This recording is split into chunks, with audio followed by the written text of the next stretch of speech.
Bienvenue dans Défense Zone, votre podcast spécialisé dans les questions de défense et de sécurité. Chaque semaine, en plus de nos entretiens avec des militaires, policiers, gendarmes, entrepreneurs et autres experts du secteur, nous vous proposons un court résumé des actualités qu'il ne fallait pas rater ces derniers jours. USA.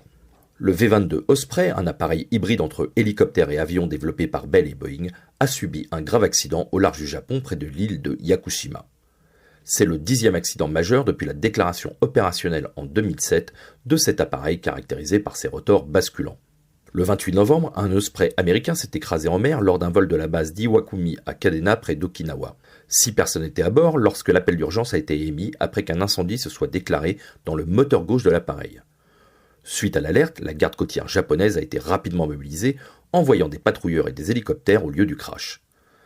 Des débris et un radeau de sauvetage vide ont été retrouvés près de la côte de Yakushima. Un des occupants, repêché inconscient, est décédé peu après son arrivée à l'hôpital. Aucune déclaration n'a encore été faite quant au sort des 5 autres passagers. Le V-22 Osprey impliqué était basé à la base aérienne de Yokota près de Tokyo, indiquant son affiliation au 374e Air Flight Wing de l'US Air Force. L'US Marine Corps, stationné à Okinawa, utilise également des MV-22 Osprey. Ce crash marque le 4e accident fatal de V-22 Osprey pour les forces américaines en 2 ans, après des incidents en Norvège en mars 2024 ayant fait 4 morts, en Californie en août 2022 ayant fait 5 morts, et en Australie en août 2023, 3 morts et plusieurs blessés graves. En février dernier, encore, en raison d'un défaut sur une pièce critique, le Pentagone avait mis au sol plusieurs Osprey, soulignant des problèmes de sécurité persistants de l'aéronef. OTAN. La France et la Grèce ont signé un accord en 2021 avec clause de défense mutuelle, alors que les tensions étaient très fortes en Méditerranée orientale, dues à des différends territoriaux avec la Turquie, notamment après la découverte de gisements de gaz naturel dans la région. Toutefois, cette position française ne fait pas l'unanimité au sein des pays européens membres de l'OTAN. En effet, de son côté, la Turquie peut compter sur le soutien de l'Espagne, dont le Premier ministre Pedro Sánchez soutient l'adhésion de la Turquie à l'Union européenne et envisage une collaboration dans la construction d'un second porte-aéronef turc.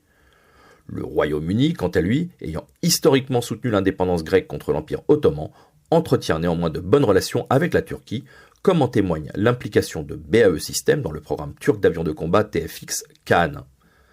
Récemment encore, un accord visant à renforcer la coopération militaire entre le Royaume-Uni et la Turquie a été signé par les ministres de la Défense des deux pays.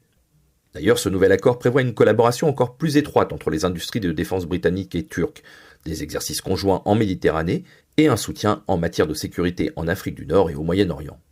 La Turquie, exclue du programme F-35 américain pour avoir acheté des systèmes de défense russes S-400, cherche désormais à obtenir des F-16 Viper des États-Unis et montre quand même un intérêt pour l'Eurofighter Typhoon européen comme alternative.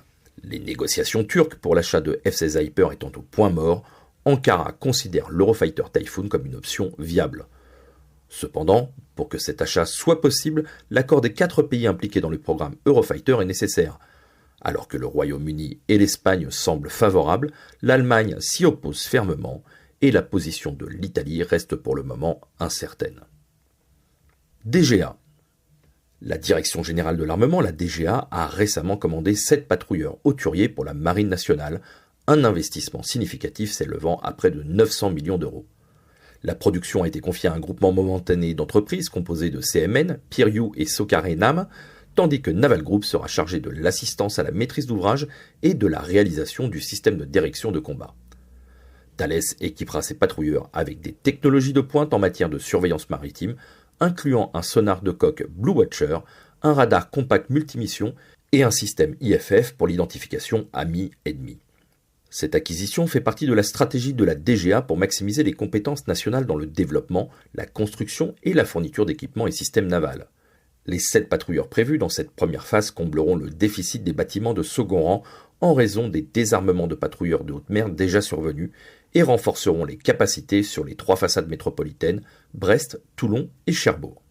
Conçus pour des missions variées et dans un contexte de trafic maritime croissant et de menaces maritimes accrues, ces patrouilleurs seront capables de répondre à une large gamme de missions telles que le soutien à la dissuasion, la présence dans les zones de souveraineté, l'évacuation, la protection, l'escorte et l'intervention en mer.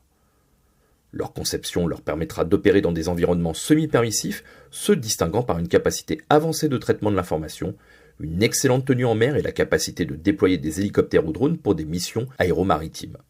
Ces patrouilleurs s'inscrivent dans le cadre de la loi de programmation militaire 2024-2030 avec 10 unités attendues en service d'ici 2035. La première livraison est prévue pour 2026 pour remplacer les patrouilleurs de haute mer, les PHM de Brest et Toulon, ainsi que les patrouilleurs de service public de Cherbourg. Ministère de l'Intérieur. Pour consolider la lutte contre la cybercriminalité, le gouvernement a annoncé la création du ComCyber MI, un nouveau commandement au sein du ministère de l'Intérieur et des Outre-mer, qui sera effectif dès le 1er décembre 2023. Ce service national, distinct du ComCyber Gend, le commandement de la gendarmerie dans le cyberespace, dirigé par Christophe Husson depuis 2021, a pour mission de rassembler et de coordonner les efforts des services de police et de gendarmerie dans ce domaine. Le décret du 23 novembre précise que le ComCyber MI travaillera en étroite collaboration avec les services du Premier ministre et des ministères de l'économie, des affaires étrangères, de la justice et des armées. Ce commandement, bien que rattaché au ministère de l'Intérieur, sera dirigé par un officier général de la gendarmerie nationale, désigné par décret présidentiel, illustrant la complexité de l'organisation interministérielle française. Le ComCyber MI englobera le ComCyber Gend en 2024, conformément à une récente recommandation de l'Assemblée nationale. Les responsabilités du ComCyber MI sont multiples et incluent l'élaboration de la stratégie ministérielle contre la cybercriminalité, la coordination et le suivi de sa mise en œuvre, ainsi que la production d'un rapport annuel sur l'état de la menace cybernétique au sein du ministère. Le commandement développera également des contenus de formation pour la gendarmerie et la police nationale, coordonnera les actions de sensibilisation et de prévention et effectuera une veille juridique pour les services opérationnels. En parallèle, un autre décret publié le même jour annonce la création de l'Office anti-cybercriminalité, l'OFAC, qui remplacera l'OCLCTIC, l'Office central de lutte contre la criminalité liée aux technologies de l'information et de la communication. L'OFAC, rattaché au directeur national de la police judiciaire, aura pour but de renforcer la coordination opérationnelle des services de lutte contre la cybercriminalité, marquant un pas supplémentaire dans l'effort national pour contrer les menaces cybernétiques. Marine nationale. Le ministre français des Armées Sébastien Lecornu a exprimé sa satisfaction quant à la position de la France en tant que première puissance occidentale à fournir une assistance médicale de proximité à la bande de Gaza.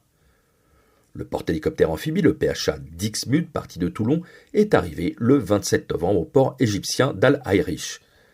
Équipé de 2 hélicoptères adaptés au transport des blessés, le Dixmude a pour mission d'offrir un soutien hospitalier aux civils blessés de Gaza.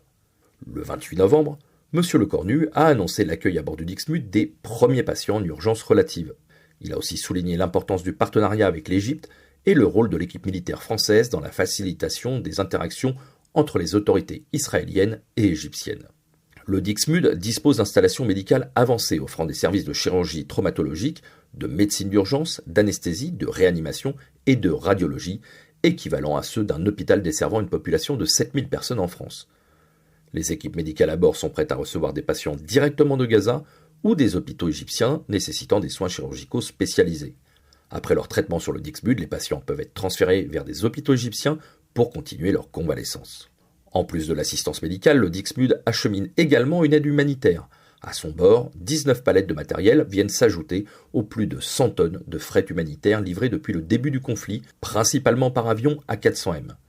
Ce fret transite par l'aéroport d'Al-Ayrish, servant de hub logistique avant de pénétrer dans l'enclave palestinienne via le poste frontière de Rafah.